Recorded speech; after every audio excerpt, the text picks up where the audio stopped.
And following the parade, this year's Pride Alley Party featured more retail, art, nonprofit vendors, food trucks, and live entertainment right in the heart of downtown Rockford.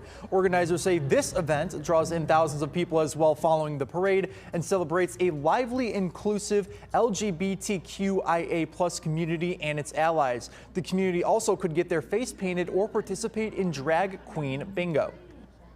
So many of us have to put up a front or mask who we are in day-to-day interactions with people because we're either afraid of rejection or aggression, especially in this climate. And this is just a time where we can just be ourselves freely without any fear.